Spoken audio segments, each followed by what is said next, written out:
You are not going to use force to change anything in Russia. I've heard stories like the decolonization of Russia, which is basically breaking up Russia into smaller territories based on ethnicity. These are just fantasy thoughts, in my opinion. People don't understand how Russia really operates. First, Russia is such a huge country with over 20 republics that have their own independent governments. You can compare Russia with republics like Puerto Rico and the United States. Puerto Rico has its own independent government, but the United States is responsible for its security and probably other important bilateral or multilateral arrangements with other countries. Now, many of these Russian republics are independently governed with their own local leaders being in charge. In fact, Russia is so diverse that it has around 200 ethnic groups that make up the entire federation. But the Russian speaking people make up almost 80% of the country. You could be wondering, how did Russia manage to put up together all these ethnicities under one country? Well, the ancient Russia used to conquer territories, and Tsar Ivan III is the man behind the beginning of Russia's imperial ambitions. Russia, before the beginning of its Tsardom and later empire, was originally known as Muscovy or the Grand Duchy of Moscow, which existed between 1200s to early 1500s. Russia's ancient imperial ambitions were orchestrated by the fact that its own security and defense was disadvantaged by geography and hostile geopolitics at the time. Russia always found itself fighting defensive battles where enemy forces constantly attacked them from various directions. By late 1400s, Ivan III had officially ascended to the throne, taking over from his blind father. Ivan III also came to be known as Ivan the Great. During this time, Russia had constantly gone through a period of attempted invasions of their land by foreign forces. The major security threat came from the Mongols, who kept attacking and invading part of their territories in the east. And from the west, the Poles, the Lithuanians also did the same by launching offensives. So under the reign of Ivan III, Russia advised an imperial strategy as part of their defensive plan against foreign forces. It's also said that Ivan became the first Russian Tsar. Ivan III had to defeat the Tatars, Mongols, Poles, and Lithuanians. He expanded Moscow's territories and consolidated them. The more they waged wars, the more territories they took. They say that between 1500s up to 1700s, Russia was massively expanding by 35 square kilometers per year. They had developed a strategy to go on offensive by conquering states or kingdoms that threatened them. With the death of Ivan III, his son Vasily III Ivanovich succeeded him. Vasily didn't do much as in terms of gaining territories. He only ruled for about 30 years and then he died. He was succeeded by his young son Ivan IV, who also came to be known as Ivan the Terrible. It's therefore important to note that Ivan IV the Terrible was the grandson of Ivan III the Great. In the early days of Ivan IV, he ruled with the help of regents who formed what they called the Chosen Council. During the reign of Ivan IV, Russia continued its imperial ambitions. By this time, Moscow continued to suffer attacks from foreign forces and constantly found itself on the defensive line. So Ivan IV defeated the Kazan Khanate, the Crimean Khanate, and took Siberia too, forming a puppet leadership there. The Crimean Khanate repeatedly raided Moscow and caused massive casualties. The most popular incident was known as the Fire of Moscow, where the Crimean Khanate ruled villages in the Moscow region and killed over 80,000 people. So Russia had to find a way how to defeat the Crimean Khanate by all means.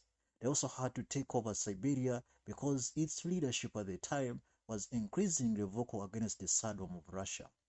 Ivan IV had to overthrow the regime there, replacing them with puppets. Now, the man who totally transformed Russia into a formidable imperial power was Peter the Great.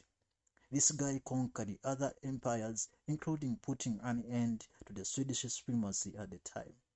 During the reign of Peter the Great, he built a powerful navy they used to conquer more territories. And so Peter the Great is such an important figure in the Russian history. The Russian Empire prior to 1900s kept fighting the Crimean and the Ottomans. Russia's wars with Crimean Khanates and the Ottoman Empire were the longest battles they ever fought for hundreds of years. The Ottoman Empire was in fact one of Russia's biggest threats. Two giants couldn't exist in the same field, and so they had to keep fighting each other for hundreds of years. The Ottoman Empire was huge, powerful, and ambitious, and Russia continuously felt threatened. It was Catherine the Great, the only Russian female empress, who defeated the Ottomans after years of deadly fighting. Throughout Russia's history, the only empire that tried to fully subdue them were the Mongols, but at the end they defeated them.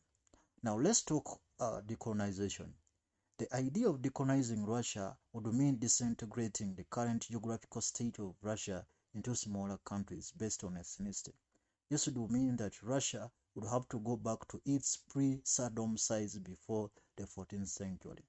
Such decolonization would also mean forming over 20 independent states out of Russia. So let's be clear here. Is this possible? People need to understand that the government in Moscow found a better way to keep these republics in check. For example, Russia's Chechen Republic tried to secede by launching a series of guerrilla-style wars, but Russia used brutal approaches to crush the rebellion. They used scorched earth methods as a form of punishment, which also would serve as an example to the rest.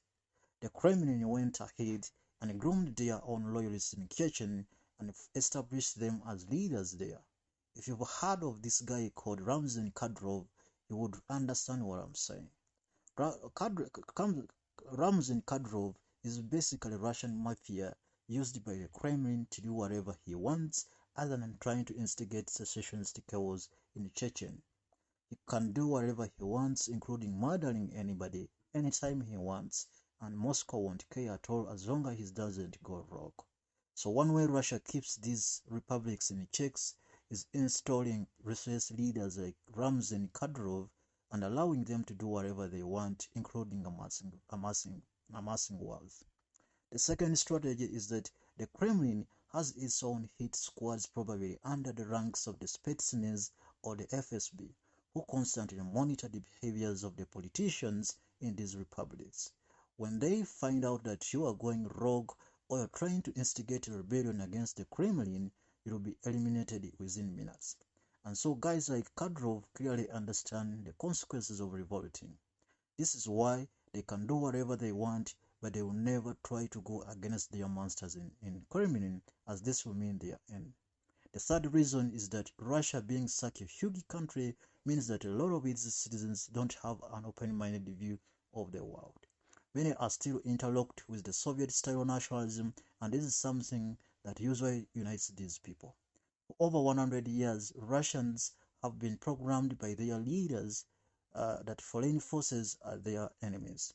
And this is why it's difficult to change many Russians on things like how they view the war in Ukraine. In fact, most Russians believe that the war in Ukraine is about fighting America, and so they think that the United States is the biggest enemy to their country. The first reason why decolonizing Russia is impossible is because many ethnic groups in Russia were left to perform their religions, culture, and things like that. Russia has Muslims, Jews, Orthodox, and other groups. They are free to exercise their beliefs and cultures without limitation. Now, for years, these groups have increasingly found themselves fine with being part of the bigger country, and so it's difficult to convince them to leave. The last reason is about the complexity of the matter. Decolonizing Russia is in fact not in the interest of the United States or the West in general. This is from a security point of view. When you break up Russian Federation into smaller territories, you should also have a plan to contain who will control nuclear weapons. When chaos erupts inside Moscow, various local groups could end up taking over nuclear weapons, which is a security danger to the West. So how can you instigate change inside Russia? The best way to influence the Russian public is for the West to change how the message is packaged. For over 70 years, the West has failed to use the right language that entices ordinary Russians. The problem is that people in the West tend to vilify all Russians. The general vilification of the Russian people is the actual problem here. And this dissuades you from winning their hearts. They have been portrayed in movies as evil, rogue, and things like that. The West needs to find a better way to win the hearts of the ordinary Russians. You need to show them that we are not your enemies, but we don't agree with the actions of your government. So we only have a problem with your government and not the entire country and its people. The second strategy is to fully transform former Soviet countries into fully developed countries. As of now, citizens of these countries keep running to Western Europe for better opportunities, and so this still poses a challenge. A country like Poland largely depends on EU funding, and they are not really contributing anything. If you make these countries economically prosperous, the Russians will start questioning their own government on things like poor economic conditions and things like that.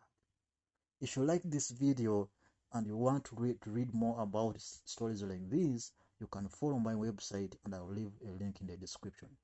Thank you so much. You can subscribe to this channel and see you.